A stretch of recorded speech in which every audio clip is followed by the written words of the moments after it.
சிவாய நம. இந்த பதிவை காணும் அனைவருக்கும் அனைத்து செல்வங்களும் பெற வாழ்த்துக்கள். மேலும் துல்லியமான ஜாதக பலன்கள் பார்த்து சொல்லப்படும். புதிய ஜாதகங்கள் எழுதி தரப்படும். கீழே உள்ள போன் நம்பருக்கு தொடர்பு கொள்ளவும்.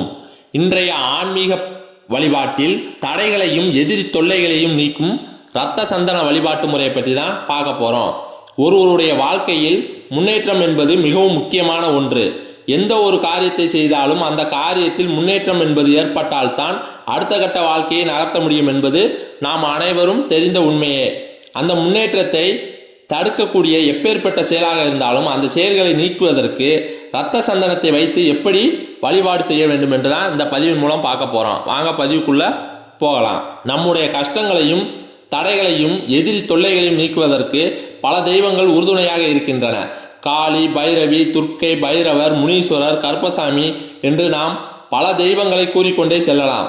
அந்த வகையில் மிகவும் பிரசித்தி பெற்ற தெய்வமாக திகழக்கூடியவர் தான் பகவதி அம்மன். எந்த விதமான கெட்ட சக்திகளும் அண்டாமல் பாதுகாக்கும் ஒரு அற்புதமான தெய்வமாகத்தான் பகவதி அம்மன் திகழ்கிறார்கள். அப்படிப்பட்ட பகவதி அம்மன் ஆலயத்தில் செய்யக்கூடிய ஒரு அற்புதமான வழிபாட்டு முறையாகத்தான் இந்த இரத்த சந்தன வழிபாட்டு முறை திகழ்கிறது. இந்த வழிபாட்டை நாம் நம் வீட்டில் எந்த முறையில் செய்யலாம் என்று இப்பொழுது பார்ப்போம். எந்த தெய்வத்தை நீங்கள் மனதார நினைக்கிறீர்களோ அந்த தெய்வத்தின் உருவ படத்தை பூஜை அறையில் கண்டிப்பாக வைக்க வேண்டும். அந்த தெய்வத்திற்கு நாம் இந்த இரத்த சந்தன வழிபாட்டை மேற்கொள்ளலாம். சுத்தமான இரத்த சந்தனத்தை வாங்கி கொள்ளுங்கள். அதில் பன்னீரை ஊற்றி நன்றாக கெட்டியாக கலந்து கொள்ளுங்கள். கலந்த இரத்த சந்தனத்தை நம்முடைய இஷ்ட தெய்வத்தின் மார்பிலும் பாதத்திலும் வைக்க வேண்டும். ஏதாவது ஒரு இடத்தில் வைத்தாலும் பரவாயில்லை. மறுநாள் காலையில் இந்த இரத்த சந்தனத்தை எடுத்து அதை ஒன்றாக சேர்த்து அதற்கு நடுவில் சிறிது பள்ளம் செய்து அந்த பள்ளத்தில் மஞ்சளை வைத்து அதற்கு மேல் கற்பூரம் வைத்து தீபாதனை காட்ட வேண்டும். பிறகு இந்த இரத்த சந்தனத்தை தினமும் குழைத்து நம் நெற்றியில் வைத்து கொள்ளலாம்.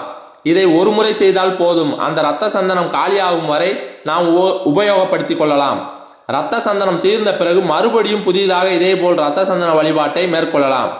இந்த இரத்த சந்தனத்தை நம்முடைய நெற்றியில் வைக்கும் பொழுது ஓம் பகவதி தாயே போற்றி என்று பகவதி அம்மனை மனதார நினைத்து நெற்றியில் வைக்க வேண்டும். இப்படி நாம் நம்முடைய நெற்றியில் வைத்துக் கொள்வதன் மூலம் நமக்கு ஏற்படக்கூடிய தடைகள், எதிரி தொல்லைகள், தீய சக்திகள், எதிர்மறை ஆற்றல்கள், கண் திஷ்டிகள் என்று நம்முடைய முன்னேற்றத்தை தடை செய்யக்கூடிய எந்த செயலாக இருந்தாலும் அந்த செயல்கள் நம்மை விட்டு நீங்கும். பகவதி அம்மனை முழு மனதோடு நம்பி இந்த இரத்த சந்தன வழிபாட்டை மேற்கொள்ளும் அனைவருக்கும் பகவதி அம்மனின் அருள் அனைத்தும் கிடைத்து அனைத்து விதமான தடைகளையும் நீக்கி வாழ்க்கையில் நல்ல முன்னேற்றம் ஏற்படும். மேலும் இந்த சேனலில் வரும் பதிவுகளை தொடர்ந்து பார்க்க இந்த சேனலை சப்ஸ்கிரைப் பண்ணுங்க, லைக் பண்ணுங்க, ஷேர் பண்ணுங்க. நன்றி.